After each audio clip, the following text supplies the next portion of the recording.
Several months in, there's still a huge amount we don't know about coronavirus. We don't know how easily it spreads, how long it can survive outside the body. We don't know what the real death rate is. We don't know how many people currently have it or how many have had it and recovered. And most important, we don't know the best way to treat it.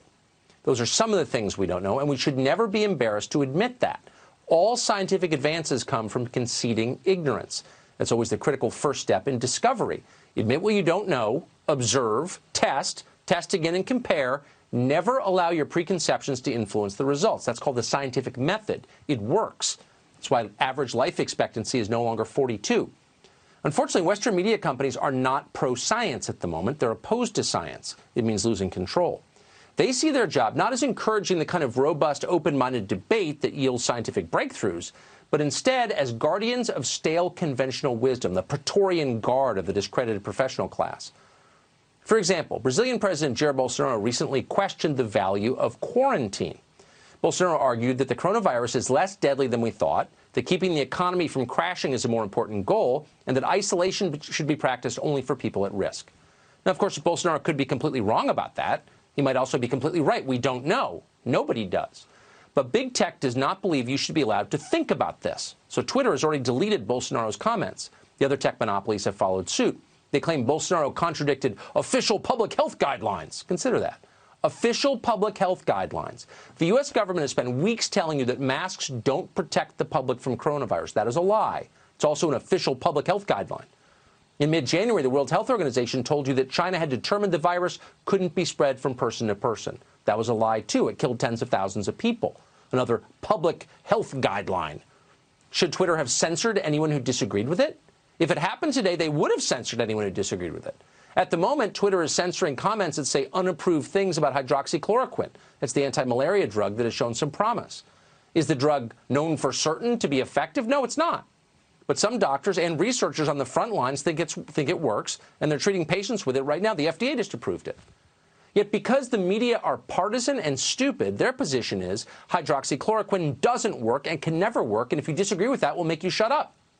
That's the Middle Ages position on science. Free inquiry is scary and must be suppressed.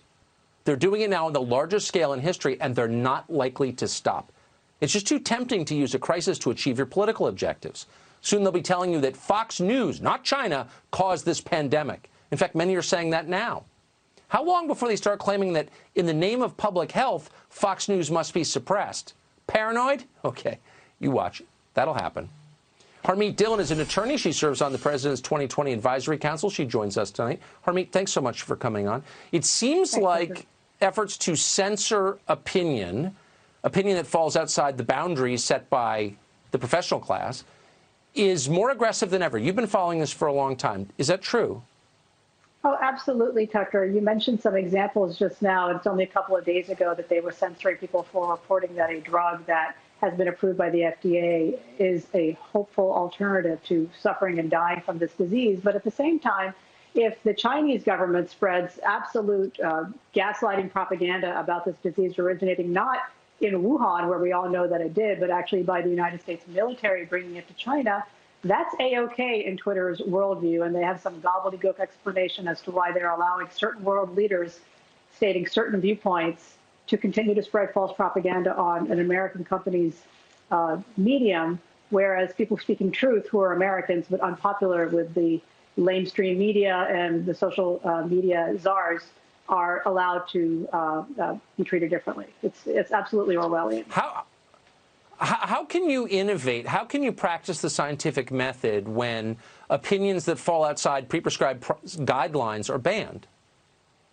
Well, we certainly hope that we aren't practicing our science through Twitter, but information is very important. In a crisis like this, the government relies on the consent of those who are being governed. And so if the populace is being fed total propaganda from foreign nationals trying to manipulate our public opinion, which is absolutely what's happening, according to not Fox News or you or I, but ProPublica, then, it's a very dangerous situation, and they're deliberately doing this. It's been documented that China is doing this, and they're being allowed to do it by Twitter and by the other social media companies. You may ask yourself why. Well, the answer is big dollar signs.